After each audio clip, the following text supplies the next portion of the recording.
श्री महाप्रज्ञ गुरवे नमः। जिसके सांसों में रहता है शाश्वत शांति का स्पंदन, उस महाप्रज्ञ को वंदन, उस महाप्रज्ञ को वंदन। सत्य अहिंसा अनेकांत को अर्पित जिसका तन मन, उस महाप्रज्ञ को वंदन, उस महाप्रज्ञ को वंदन। जिसके सांसों में रहता है शाश्वत शांति का स्पंदन, उस महाप्रज्ञ को वंदन, उस महाप्रज्ञ को वंदन।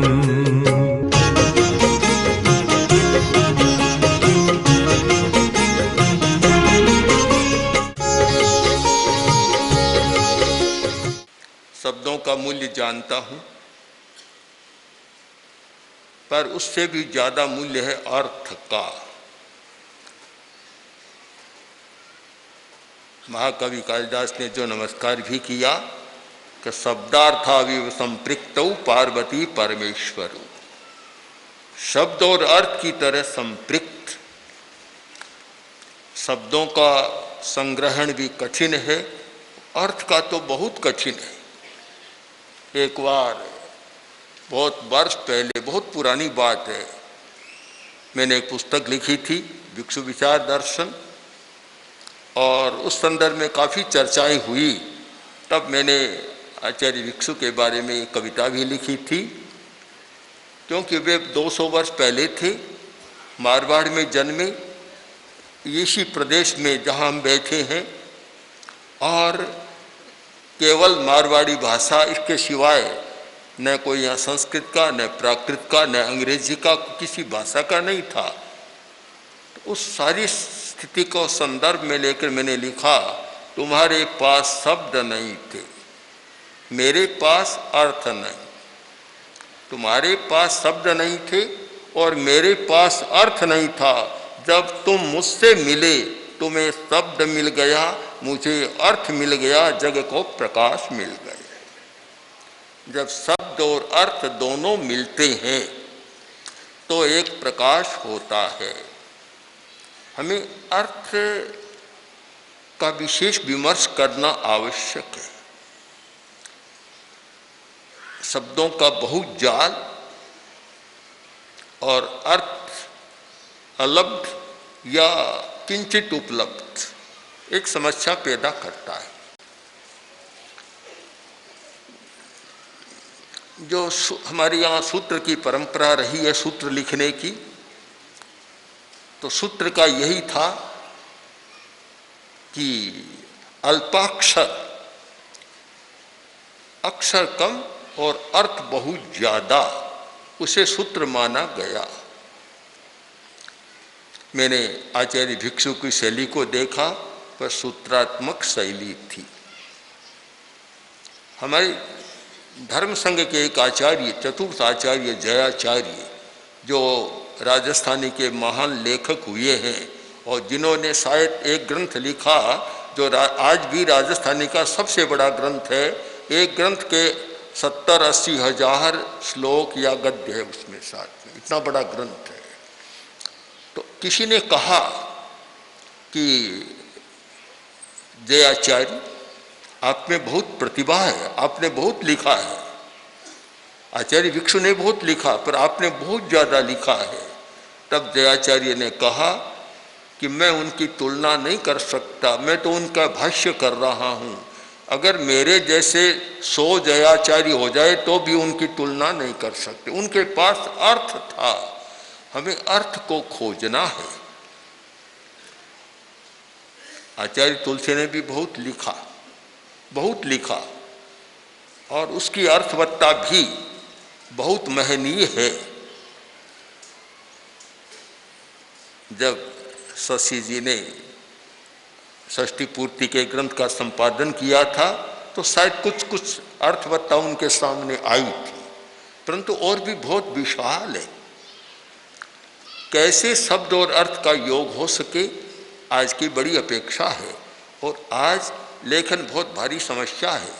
और इसलिए समस्या है कि वर्तमान युग का केंद्र बना हुआ है इंद्रिय चेतना को तृप्त करना, बस यहाँ सारा समा जाता है। मैं मानता हूँ कि इंद्रिय चेतना की तृप्ति को भी हम नकार नहीं सकते, क्योंकि जब रसवत्ता सरसता का एक लेखन का एक महान गुण है सरसता, रसवत्ता। अगर रसवत्ता नहीं हो तो कोई भी चीज़ समादृत नहीं हो सकती।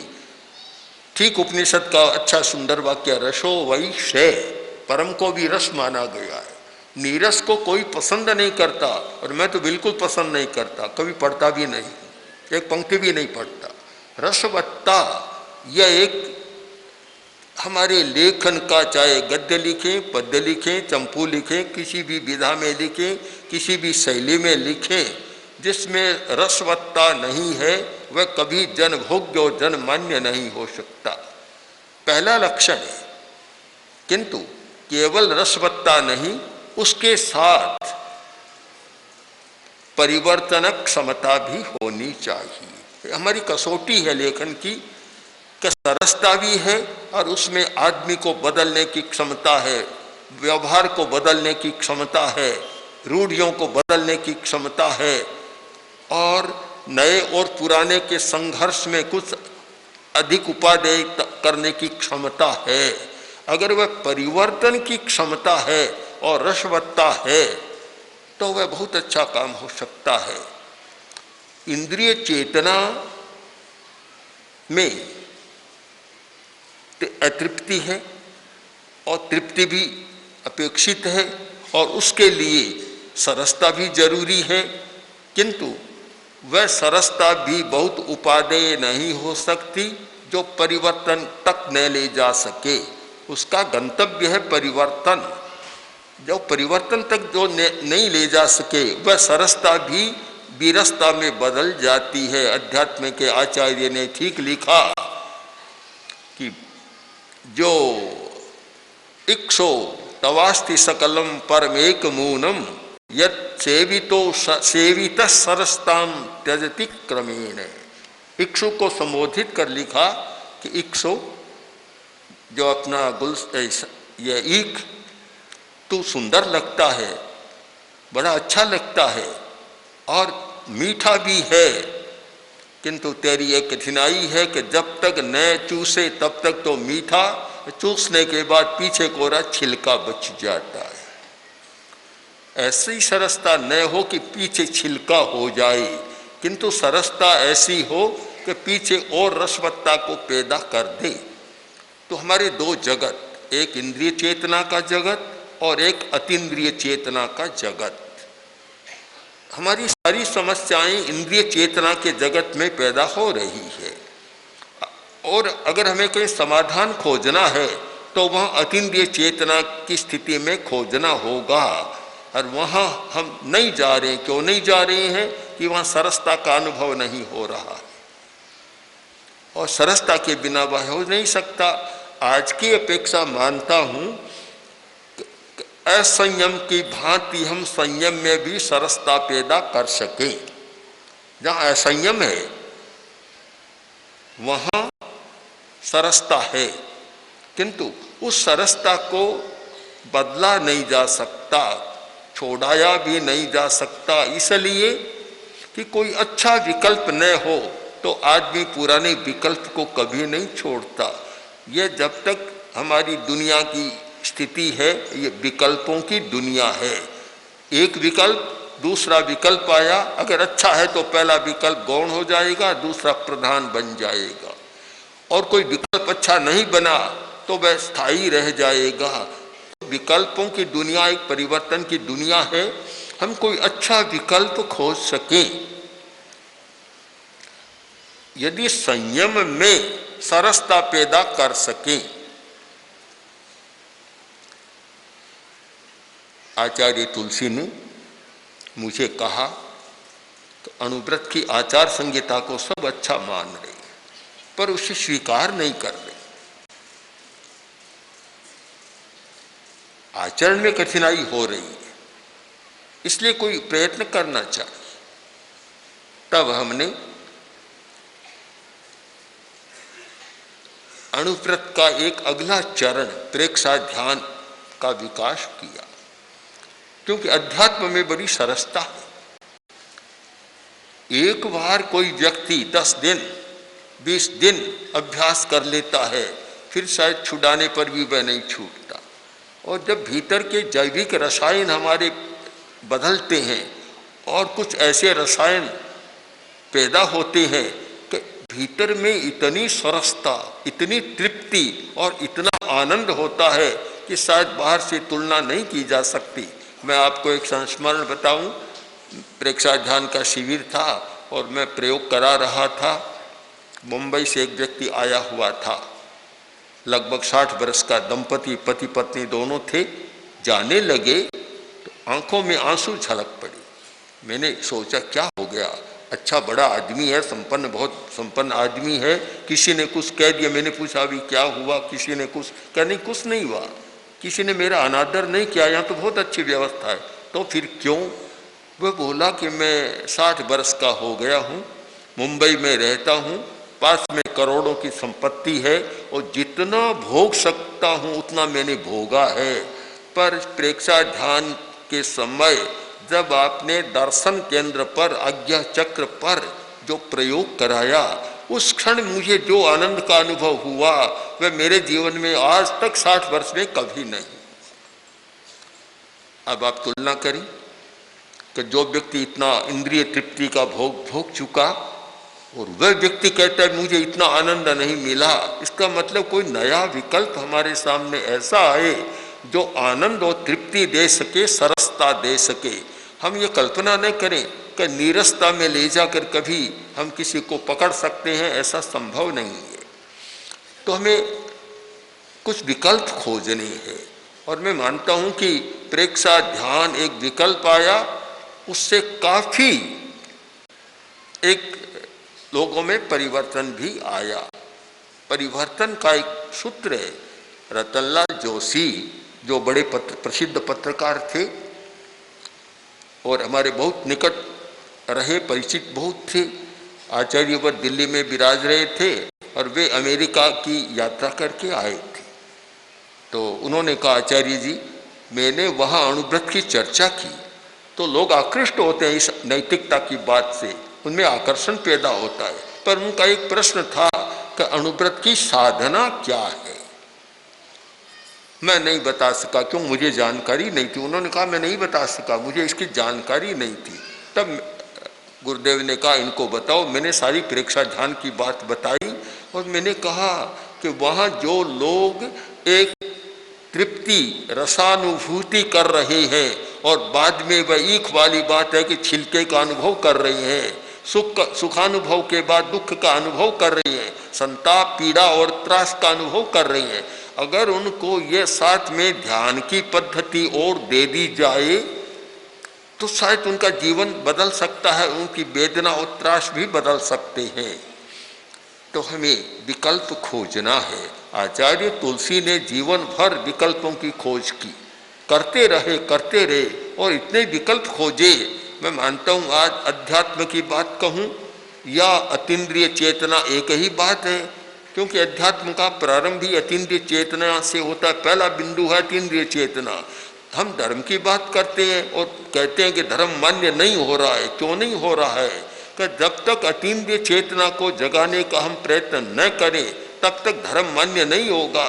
ये इंद्रिय चेतना में रहने वाला आदमी जब तक धर्म को नहीं समझ सकता कि जब तक अतीन्द्रिय चेतना की दिशा में हम न ले जाएं, और धर्म का पहला बिंदु, प्रारंभ बिंदु है अतीन्द्रिय चेतना का जागरण।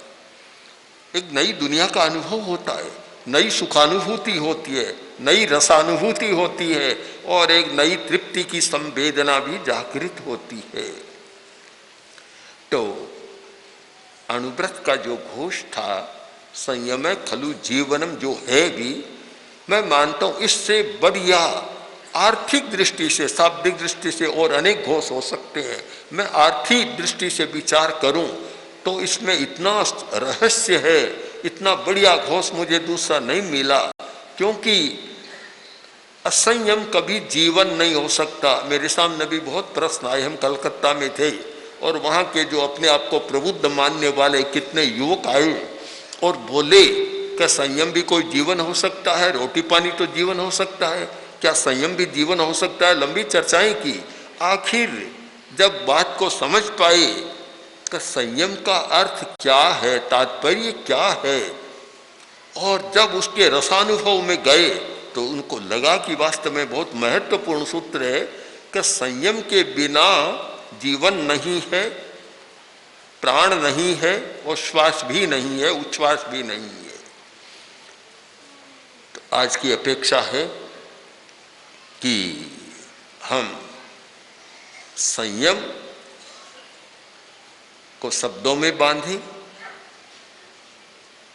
और उसके अर्थ को हम अभिव्यंजना दे सकें, तो शायद समाज का अधिक भला हो सकता है। अतृप्ति को उभारना, इंद्रिय चेतना की अतृप्ति को उभारना और इंद्रिय चेतना की तृप्ति को देना कठिन तो है पर बहुत कठिन नहीं है, किंतु हमें परिणाम पर विचार करना चाहिए। उसका परिणाम क्या होता है? आज जो परिणाम हो रहा है यह तो होता है, मेरे सामने भी पता नहीं कितनी बार कितने बड़े बड़े लोगों के ही आते हैं कि आप इतना काम कर रहे हैं, इतने बड़े लोगों से संपर्क है, सब आपके पास आते हैं, आप एक काम करें कि इन टीवी चैनलों को बंद करा दें। मैंने कहा क्या होगा इससे? होगा क्या? बंद होगा तो और कोई नया रास्ता खोल देंगे आप, सार क्या निकलेगा? सार कुछ नहीं होगा। आप उनको बंद करने की बात न सोचें, आप एक बड़ी लकीर खींचने की बात सोचें कि जिससे वह लकीर अपने आप छोटी हो जाए। उस रेखा को मिटाने की जरूरत नहीं, एक बड़ी रेखा के अंकन की जरूरत है, छोटी हो जाए, उसमें सरसता आ जाए। तो हमारा प्रयत्न, जो भी लेखन धर्मा है या लेखक हैं, उनका यह प्रयत्न होना जरूरी है कि हम कोई नया विकल्प खोज सकें। और जो अनुव्रत से जुड़े हुए लेखक हैं उनके लिए तो बहुत जरूरी है कि वे कोई ऐसे विकल्प प्रस्तुत करें जिससे वे विकल्प अपने आप गौण बन जाए। उसके लिए अतीन्द्रिय चेतना की जरूरत है। और जैसे लेखन का आधार है, वर्णावली है, वर्णमाला है, चिंतन है, परिस्थितियां है, ये तो है, पर मैं उससे भी ज्यादा अचिंतन को महत्व देता हूं।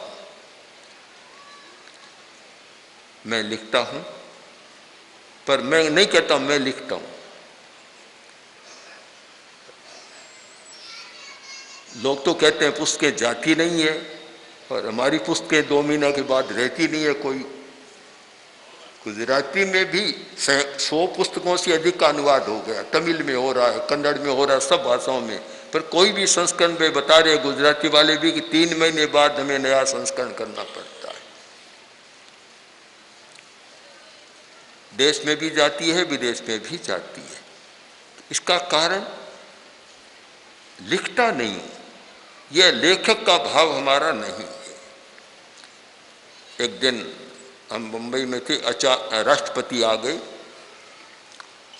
केवल बात करने के लिए, लंबी बात हुई। आते ही पहला प्रश्न यह था कि आप इतना कब लिखते हैं? कई कुछ पुस्तकें पढ़ कर आए थे, पूरी काफी भर कर लाए थे कि आप इतना कब लिखते हैं? मैंने कहा मैं तो बहुत कम लिखता हूं, मैं ज्यादा लिखता ही नहीं। इसका कारण तो मैं न तो लेखन की कला जानता, न आज तक कोई योजना बनाई कि मुझे क्या लिखना है, न कोई पहले कुछ सोचा नहीं, कुछ विचारा नहीं, बैठता हूँ, जो आता है वह हो जाता है। इसलिए मैं कहता हूँ मैं नहीं लिखता हूँ, अपने आप कुछ हो रहा है, कर नहीं रहा हूँ, कर्ता का भाव नहीं है। तो हमारा यह एक अतीन्द्रिय चेतना के प्रति आकर्षण अगर लेखक समाज में हो जाए, अतीन्द्रिय चेतना के प्रति आकर्षण, तो शायद हम कुछ नया विकल्प दे सकते हैं। और न तो फिर कोई पाठक की समस्या, न कोई प्रकाशन की समस्या, न कोई विक्रय की समस्या, ऊपर से ऊपर मांग अपने आप आती रहती है। जब लगता है कि कुछ बदला, जीवन बदल रहा है, कुछ हो रहा है, कुछ आ रहा है, कितने अनुभव और कितनी बातें हमारे सामने हैं। न कोई प्रचार, न कोई तंत्र, कुछ भी नहीं करते, फिर भी वह सारा हो रहा है। कारण कि हम इंद्रिय चेतना की सीमा से आगे जाना पसंद करते हैं और अतीन्द्रिय चेतना का मूल्यांकन करते हैं, और जहाँ चिंतन और विचार की भूमिका समाप्त हो जाती है, बियॉन्ड माइंड, मन से परे जाने की जो भूमिका है, और मन के खेल तो खेलते रहेंगे, मन की भूमिका तक सीमित रहेंगे, तब तक नहीं होता। अब समापन के समय मैं लेखक वर्ग से भी एक बात कहना चाहता हूँ। एक संस्कृत कवि का श्लोक है, पुराना श्लोक, रे रे कोकिल माँ भज मौनम। कोयल मौन थी, कवि वहाँ पहुँचा और बोला, रे रे कोकिल माँ भज मौनम किंचित दुदंचय पंचम रागम। कोयल मौन क्यों है, अब अपनी पंचम राग में गाना शुरू करो। कोयल ने कहा, क्यों क्यों? क्या नोचित स्वामी है को जानीते, अगर तू पंचम राग में नहीं गाएगा तो देख इस आम के पेड़ पर तू भी बैठी है, कौवा भी बैठा है, कौन जानेगा? यही समझेगा कि सब एक ही जाति के हैं। जब तक तू गाना नहीं करेगी कोई नहीं जानेगा। काक कदम्बक पिहित रसाले, यह रसाल आम का पेड़ जो काकों से कदम्ब, काक समूह से बहुत कौवे बैठे हैं, तू अकेली है, तू भी कौवा बन जाएगी। तू पंचम राग में गाना शुरू कर।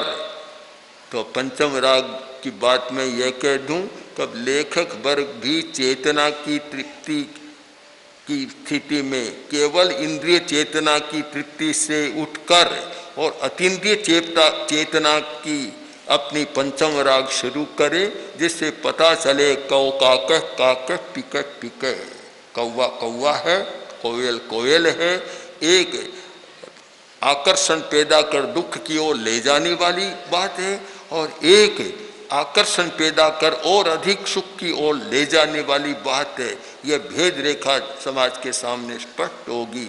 इसलिए अणुव्रत के लेखक मंच से यह स्वर उद्घोषित होना चाहिए कि हम केवल इंद्रिय चेतना को तृप्ति देने का प्रयत्न नहीं करेंगे, किंतु उसे भी छोड़ तो नहीं सकते, किंतु इंद्रिय चेतना को तृप्ति देने की इस बात के साथ साथ अतीन्द्रिय चेतना का सरस विकल्प भी हम समाज के सामने प्रस्तुत करें।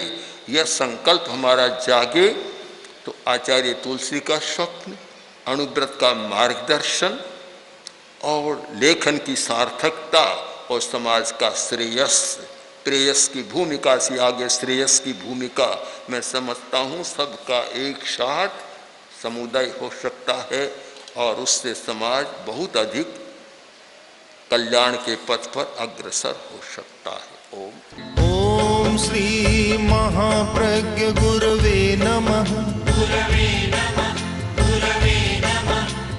ओम श्री महाप्रज्ञ गुरवे नमः।